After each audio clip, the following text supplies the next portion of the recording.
I'm Dr. Carenza Hocken. Carenza, I've been reflecting on the incredible story that we heard from Chris last week about the events that took him to set fire to a building. One thing that bothers me is that people hear that there's psychologists in prison, and the assumption is, I think, that the psychologists are there sometimes just to be nice to the people in prison. The reality is so different from that. The purpose, of course, is the legal system is that somebody goes to court, they get a sentence which fits the crime that they carried out. And in Chris's case, he was convicted of reckless arson and he received a prison sentence as a punishment. And then you get to prison and what happens next? Because if the focus of the prison system is that we'd really like people to come out and be less likely to commit a further offence and there'll be fewer victims in the future, then the only way that we can approach that is by understanding what took that person to that point on that day. And I think Chris's story really struck me with that, because if you imagine all the reasons that could have taken somebody to commit a reckless arson, it may be that they had difficulty managing their emotions, it may be they had an interest in fire generally, or it may be, as is in Chris's situation, that there was a mental health issue. And unless you actually solve the right problem, you're really unlikely to find the right solution. When most people think about psychologists, someone shows up on the door of a psychologist because they want help. The psychologist would ask us some questions and help us reflect and figure out what's been going on for us. And actually in prison, it's sort of no different. We're there to help people figure out what's happened for them and where it went wrong.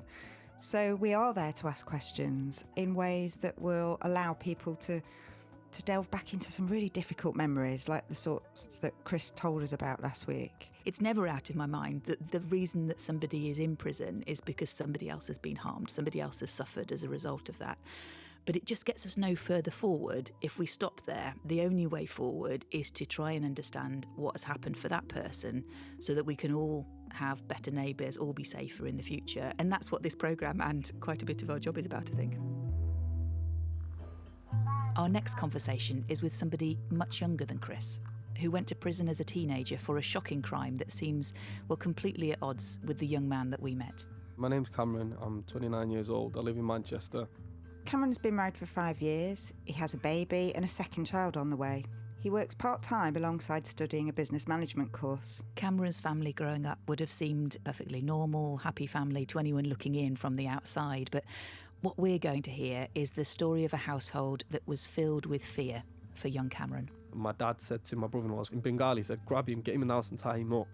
It's also a story about how forgiveness can be a powerful agent of change for people who have reached the most desperate of places. So what did he do? He didn't do anything, he smiled at me when he first seen me. I knew I'd done something bad to a good person. We should warn you that Cameron's story contains some very distressing details of abuse and violence. But it also shows us how a simple, generous, human interaction can completely change the course of someone's life. This is Cameron. I grew up with a family with 9 kids. I was like, the naughty one. I'm wondering what 8-year-old, 9-year-old Cameron's worries were. I was afraid of my dad growing up. As a kid, I didn't understand my dad. I was born and raised here in Britain. My culture is completely different to what culture he had growing up in Bangladesh. He came here in the 60s, so he had it quite tough. But as a kid, I didn't understand that. As an adult now, I understand, so I kind of respect the struggles he went through. And as a kid, you just want love, you just want the time, you just want the attention and the presence of both your parents. Can you think back to what it meant to be a man in your house? I don't have many memories of childhood, like positive memories, and it's sad to say that I didn't know what a real dad was. So what my dad was, I just thought that's the way a dad is.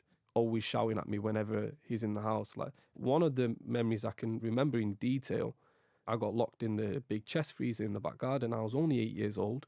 I must have done something wrong, because for my dad to be all militant and to punish me like the way he did, I've clearly done something wrong.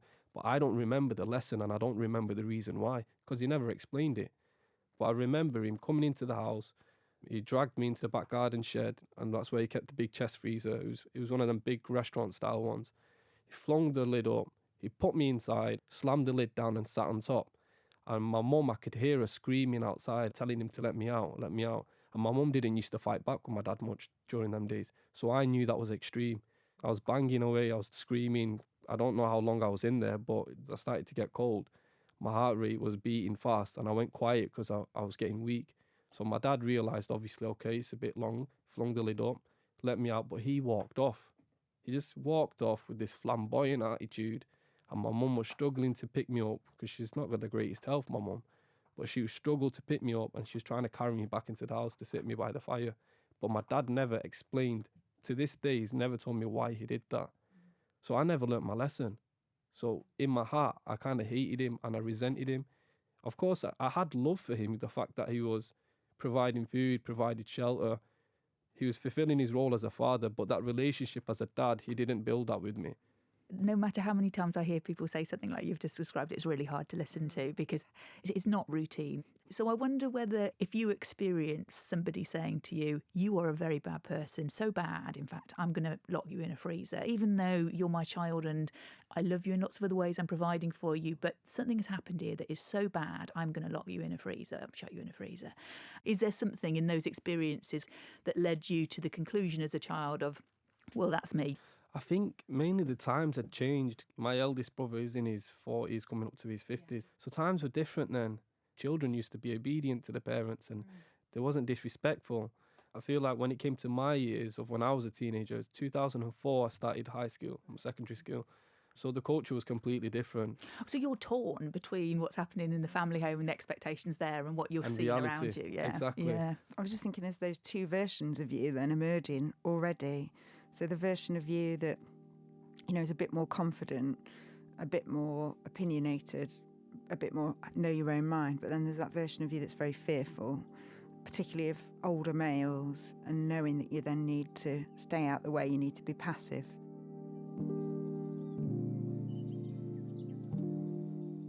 So there was a lot to listen to in that clip, Corenza. What was it that struck you most? That sense of fear that Cameron lived with from such an early age, and being fearful of someone that's meant to care for him. And what that really does to people's relationships and their attachments to people that they should trust. Adult males are something to be feared, but also the role models he's got going on, or that adult males are also dominant, can use violence legitimately.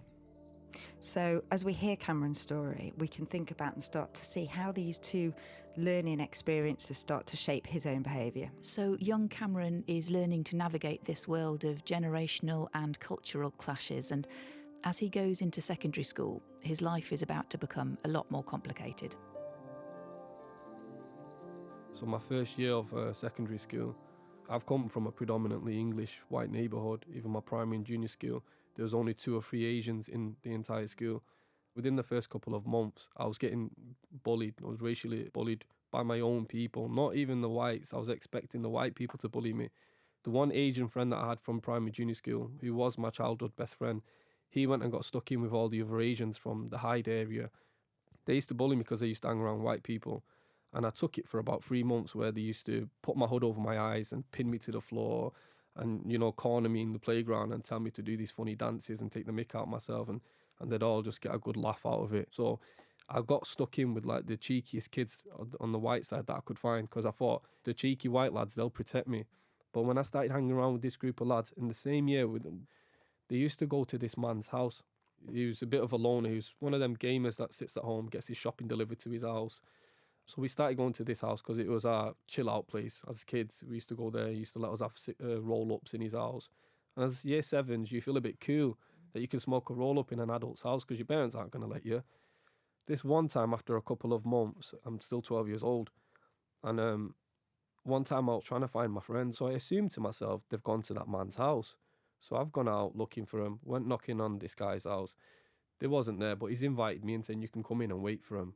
I've gone in, locked the door, and from there I just remember just glimpses of how many times he abused me.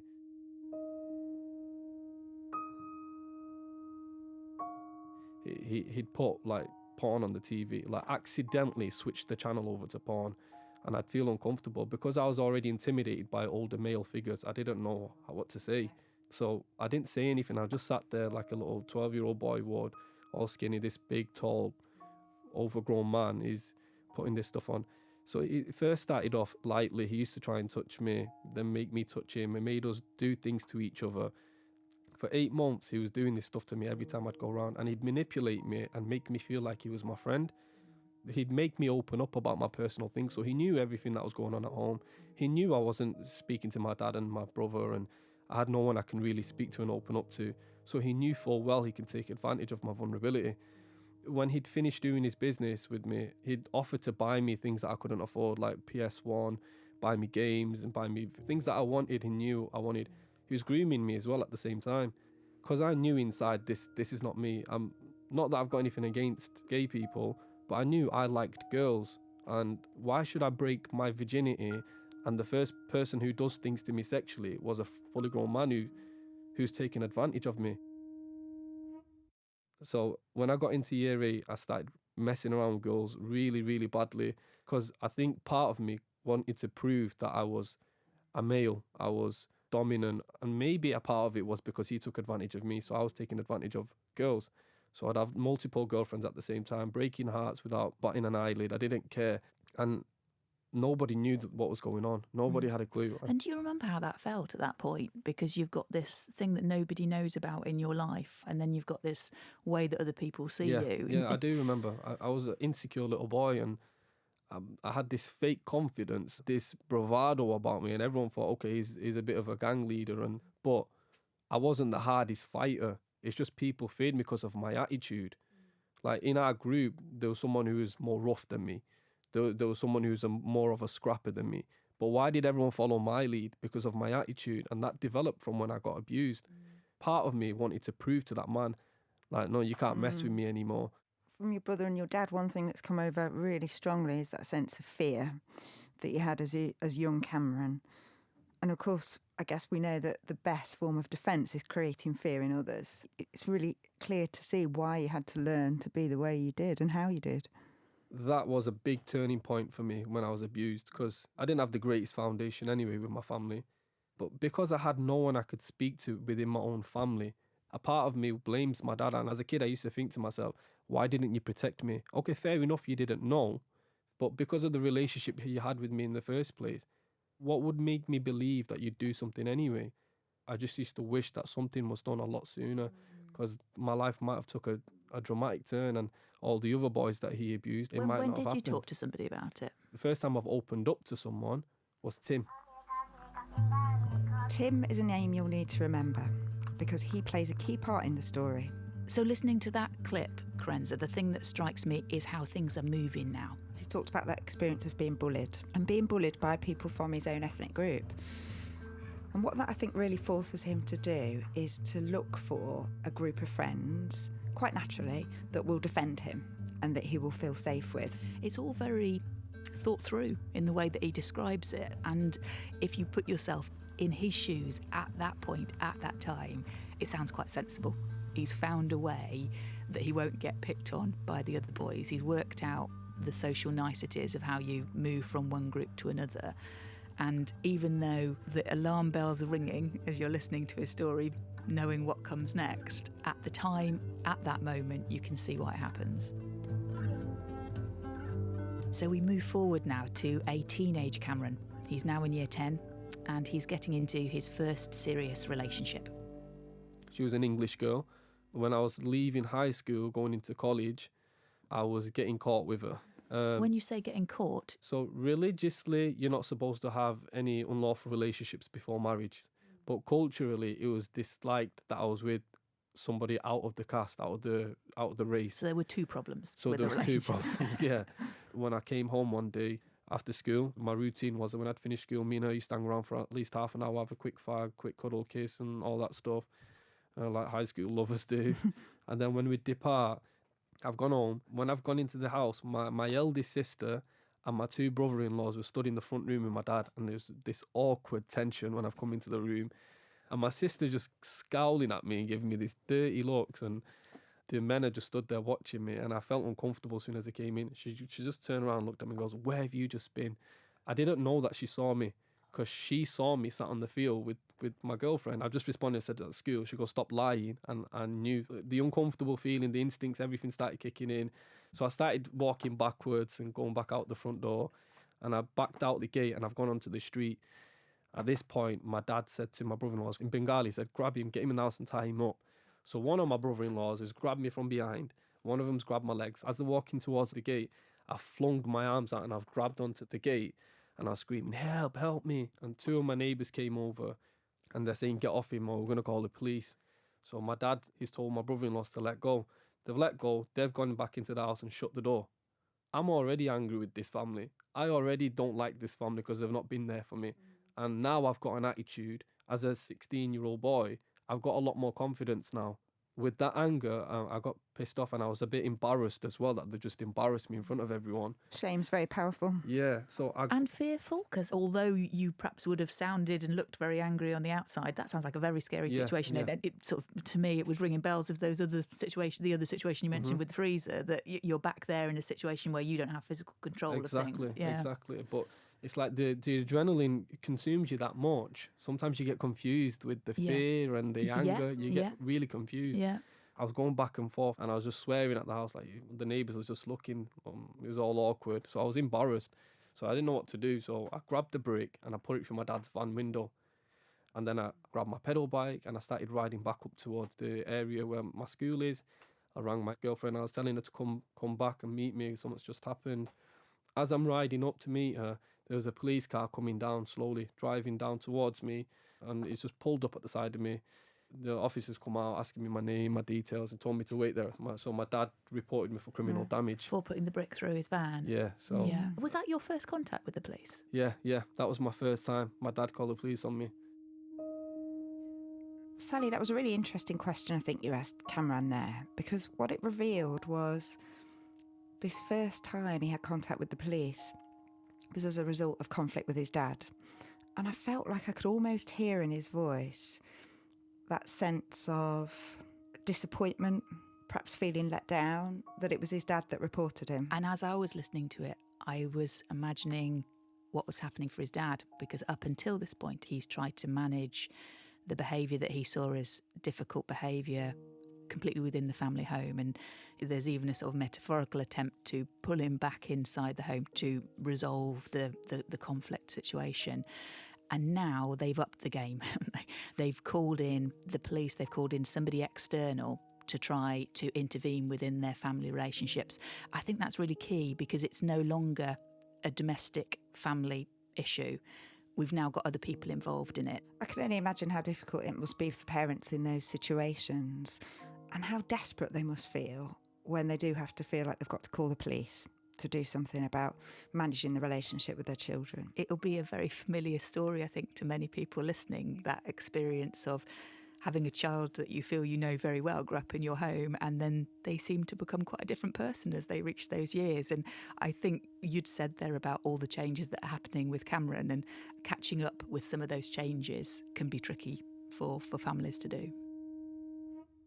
So Cameron was arrested for criminal damage and he spent a night in the cells. Well, the following morning, there was no one to meet him at the police station, and he had to walk an hour to a friend's house where he stayed for a couple of nights.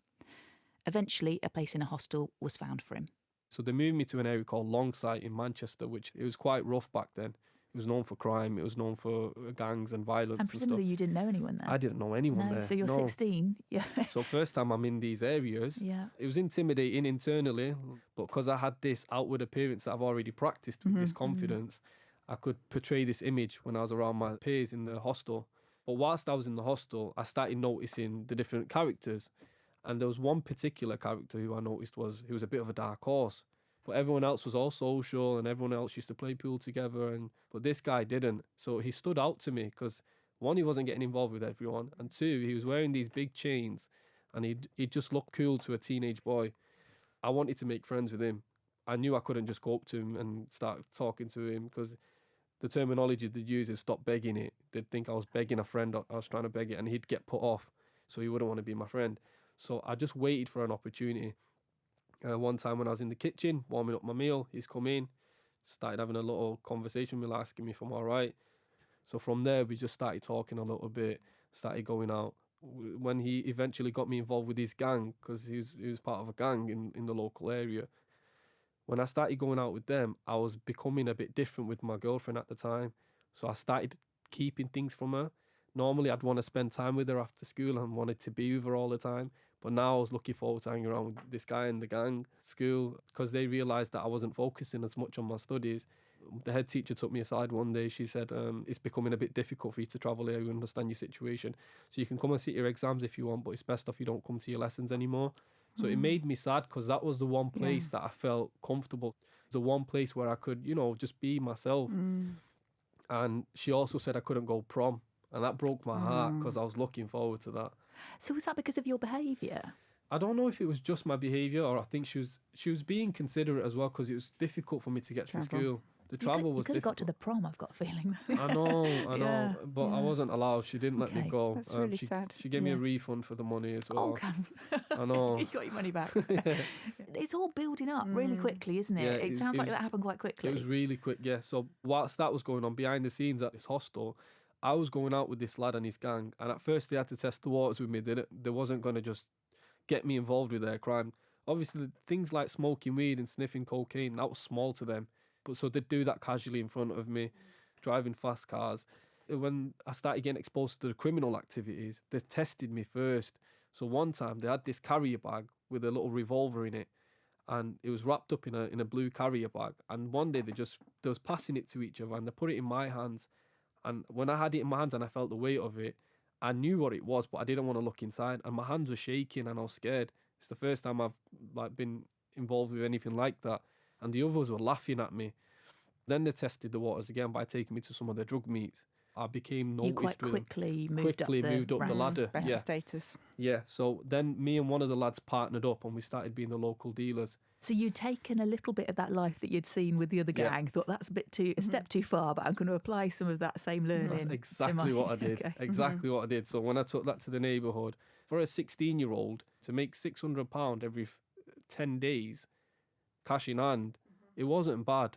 Because I was friendly as well, because I wasn't one of these dealers that drive around giving everyone dirty looks, acting like 10 men. I had the boys to do that, but I was really, really friendly. So even from a young age, I had that business mentality where I wanted to keep my clients happy, because I knew a happy customer is a returning customer. Sally, I think I'm really struck here by how quickly things are starting to change for Cameron. He's had that conflict with his parents, the police are called. He's left the family home and now he's living in a hostel. Very quickly, he starts to build relationships with antisocial others. But also, he's having to find ways to earn money. And he does that in the way that is most obvious to him, getting involved in crime by using those opportunities. He's also seeking social support because as humans, we need to be in a group. We need other people around us. With his family not being people that he can go to for social support, he's building a network of people around him that will be a substitute. I try and picture, what if I bumped into this Cameron at this point in his life, and he describes quite a sort of cheeky child. And then as he's getting older, I'm thinking this might be someone that if I met, I might start to feel a bit more wary about. But he's a bright person. And I think if we were to hear some of these things in a different context, we might be thinking, well, this is a lad that's doing really well for himself. He's got good business acumen. He's going to get on well in the world. So he's using those exact same skills to get by, but the context of him getting involved in a gang is antisocial. Cameron had several more brushes with the law around this time, and he narrowly avoided arrest for a firearms offence. And now we move forward to a day when things dramatically escalated. What I used to do is go out with a group of lads, just for the sake of it sometimes, for fun, for sport, basically. And we used to just drive around, pick someone at random, jump out, beat them up, take their stuff off them, rob them, basically, and just drive off.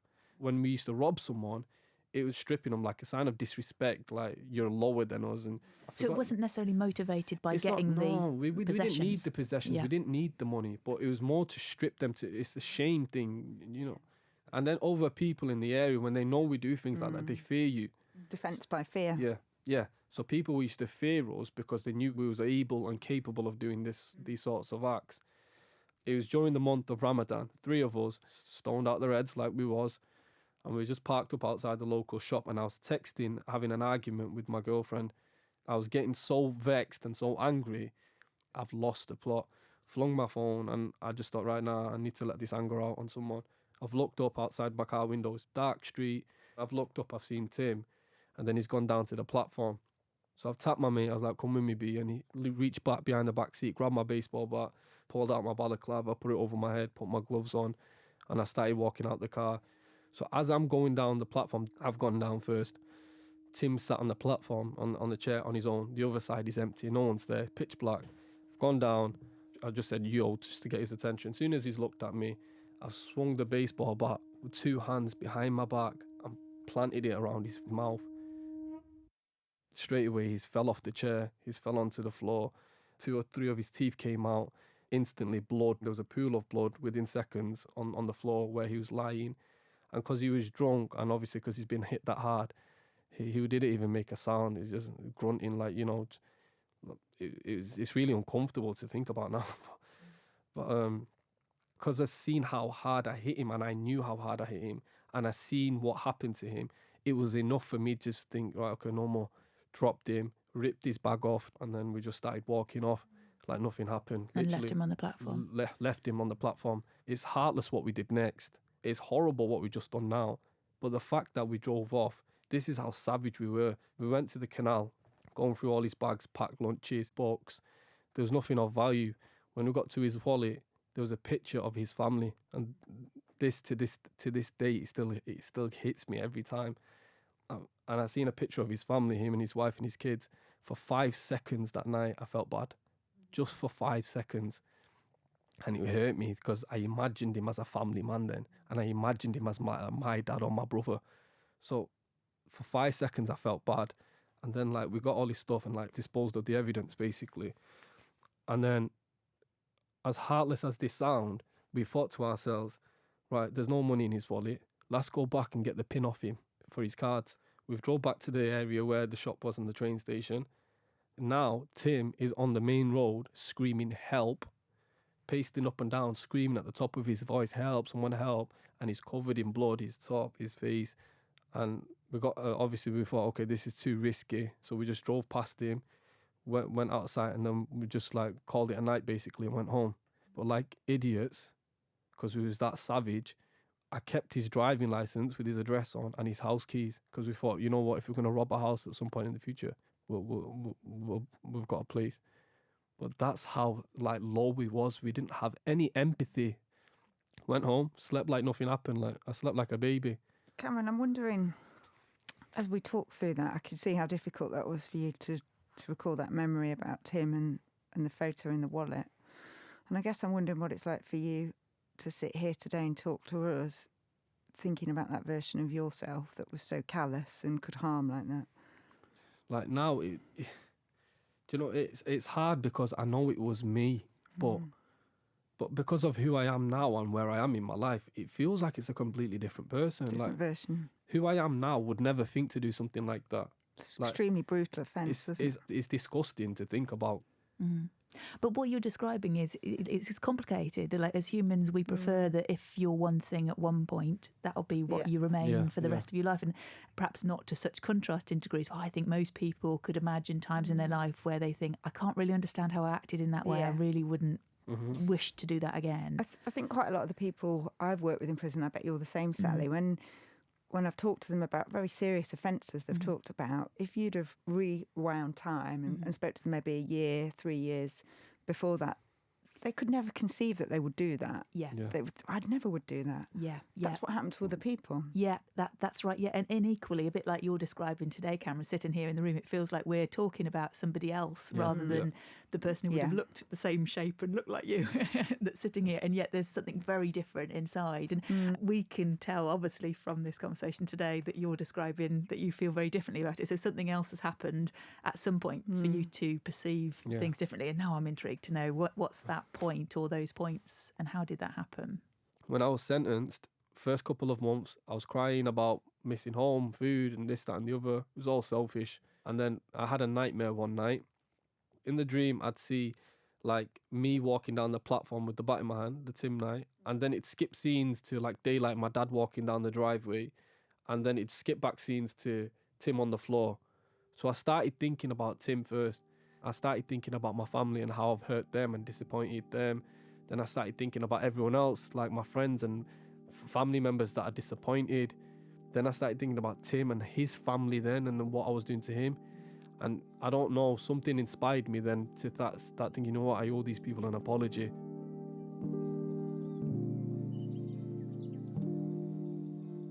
Sally, I don't know about you, but I found that quite hard listening.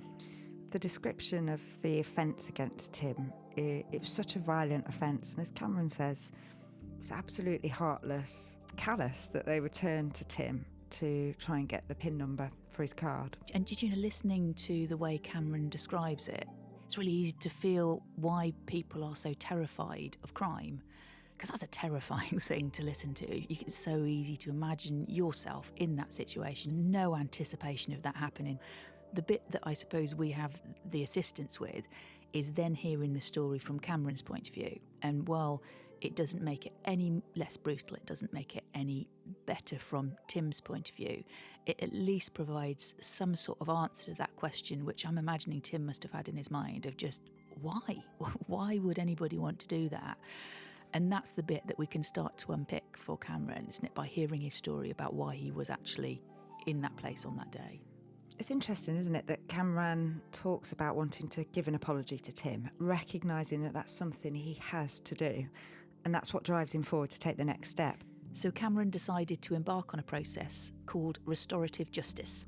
So restorative justice, Krenza. It's quite a new approach, isn't it, in our justice system, relatively speaking. And what it describes is creating a situation where the person that's caused harm can meet with the person that they've harmed to explain and to apologise and to repair. This idea comes from research that shows us that where people are able to acknowledge the harm that they've done and are motivated to repair that, that can make a difference. First of all, for the person that has been harmed, for the victim. That can feel as though justice has been done, that they've been heard. But also we know that where people are able to acknowledge their responsibility, they are less likely to go on and cause harm again in the future. When I got out of prison and stuff, and I told my probation I still wanted to meet him, they organised it. So I had to write my letter first, and when he read the letter, he knew my intentions were sincere. Do you know what the motive was? Part of me says I just wanted to say sorry, but another part of me is trying to say I was trying to close a chapter for myself. And I wonder if you wanted him to respond to that and say, It's okay. that's okay. Yeah. I was hoping he'd say that's okay, but I was expecting him to give me a slap or something. I was expecting him to hit me. Well, that's the language you knew, yeah. isn't it? I was expecting, because I thought, you know what, I deserve it. But after what I've done to him and his family, then I'd sit there and take it. If he started attacking me, I'd take it. So what did he do? He didn't do anything. He smiled at me when he first seen me. I felt so embarrassed and so ashamed of myself, and because I thought, how dare I hit a man like this? Like, because I could see the decency. Oh, he was smiling to be friendly. Or was it? Yeah, he wasn't as smiling courtesy. to intimidate you. Okay, yeah. His courtesy, he just smiled, and that's when I opened up to him about everything. And then there was a moment in that meeting when I was telling him everything that I've been through and why I was the way I was. He kind of nodded his head and smiled gently. So everyone felt in that moment that's when he'd forgiven me. And then, like, you could see the probation staff just holding themselves together because everyone was nearly in Sounds tears. tense. It was very tense. And then Tim, he said all this time he had the wrong perspective, but now he realises he was just in the wrong place at the wrong time. What did that smile mean to you? It meant a lot because I wasn't expecting it. So I knew I'd done something bad to a good person. And the fact that I've grown up in a household where they preach this religion, which is about mercy and, you know, about hope and all this stuff, but I've seen the opposite in my home. Now here I am with a man who I've really seriously hurt, and not just him, but his family. And this man's not even a Muslim, but he's showing me more mercy than a Muslim has. More mercy than the Muslims that bullied me in school, than the family that I've grew up with, than the teacher in the mosque that used to slap my back and hit me. Like, he's shown me more of a good example of Islam, and he's not even a Muslim, than my entire life of religion. When you're in a position of power to discipline someone or to tell someone off when you've got the right, but you choose to forgive, I feel like that's true power. He's changed the script, hasn't he? Because the pattern before of what's happened is you don't forgive someone in that situation. You act with more force and more force to prove your dominance. And actually what he's done is he's laughed and he's smiled and he's put all the defences down and he said, let's reset. Yeah. And that's our other human strategy, isn't it? We can reset and we can use our smiling methods to kind of calm things down, or we can go up that aggressive kind of train.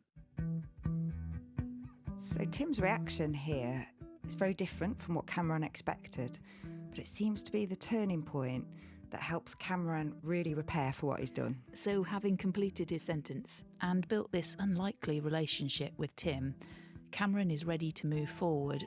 But Tim isn't the only victim of crime in this story. And when Corenza asked one last question to Cameron, we discovered one final twist.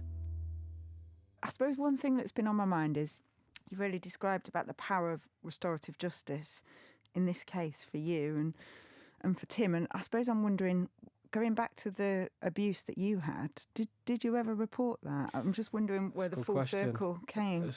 Recently. So I think about a year ago, I messaged the abuser. You can only contact him on PlayStation Live, basically. You knew who he was still?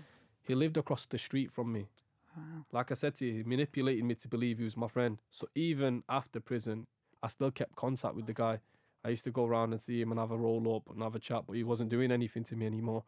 I feel like a part of me was checking in to make sure no other kids were still going to the house. So I asked him, like, directly on messages. I said, can I talk to you about something? I want to know why you did what you did to me. He was not sympathetic at all. He was trying to justify himself. He was trying to look for excuses to make it seem like it was not that bad. And he goes, look at you now, you're a much better person. And he didn't say sorry once. So I asked him, tell me the truth. Is there anyone else that you did it to so I can feel like I'm not alone? He goes, it's not fair to put me in that position. Still got the messages now. I went, you've got no right to speak about what's fair after what you did to me. Didn't admit it. It played on my head for a few months. And I was debating on telling the police. Comes a point, I thought, you know what, he's messed up my life. He's messed up my teenage years. What sort of life I could have had if he didn't do what he did to me? So I did report it to the police. And as the investigations was going on, the police asked me, do you think there's anyone else that might be there? So I named the other lads that used to go to the house, who I had a hunch and I had a feeling that it happened to them. But none of these lads have ever admitted it before. I've admitted it to Tim. When the police went knocking on the lads' houses asking them about this stuff, they started admitting it. 5 other lads came forward. Gosh. So none of you had told one another? None of us and had you told. all just thought it was you at that point? Yeah. And we used to all still go around to the house. Yeah. And he used to do this stuff to us. 2 of the lads had it worse than me. They had it, I think, for about 6 years. Oh, gosh. So what I can imagine, it would be a lot more intimate than what happened with me. But when we all started coming out with it and it was getting really heated and the police were involved and they took all his computer and everything off him and investigating everything, I put a status on Facebook basically saying I'm going to tell everyone the effects of sexual abuse and this, that and the other, and I'm going to expose the person who did it to me. And he got scared because he's seen the status. He committed suicide. So he didn't even apologise to a single one of us, because now it feels like it was just for nothing.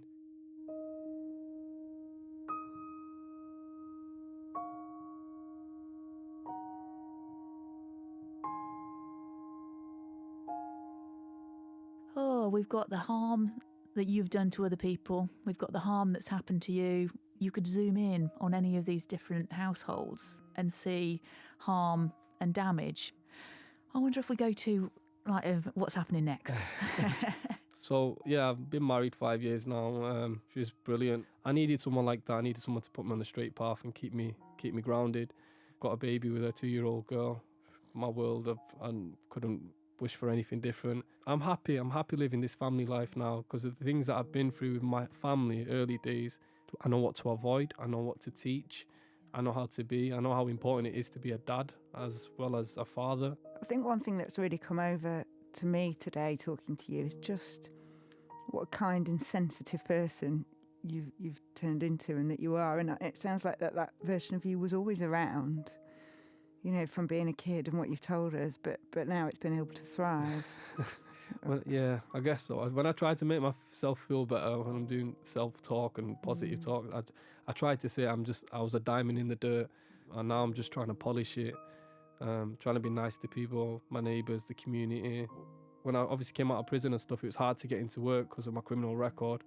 I had to start from the bottom. I had to get into a factory as a labourer. But one of the directors noticed me. So when I became a supervisor, then manager, I was exposed to things on how to run a business, which inspired me.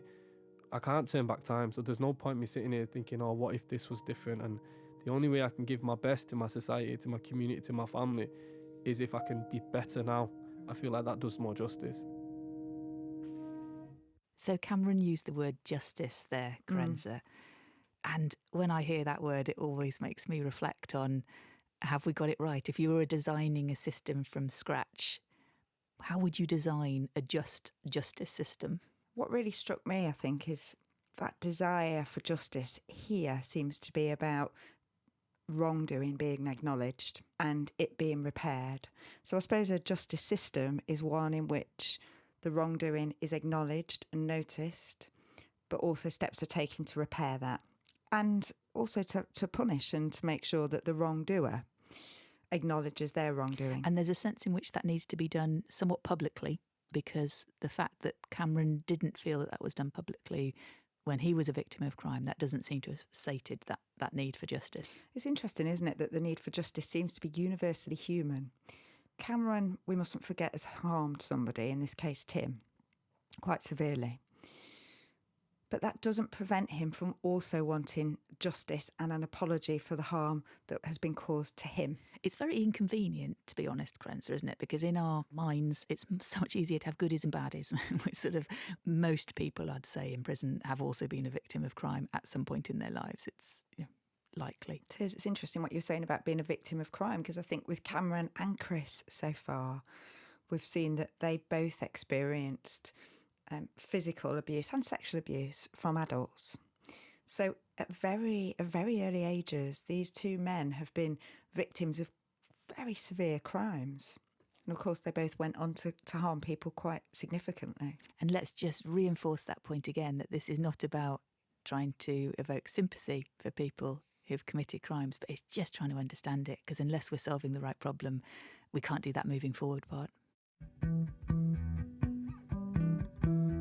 On the final edition of Behind the Crime, we'll be meeting a man whose crimes caused so much turmoil, he deliberately walked into a police sting operation.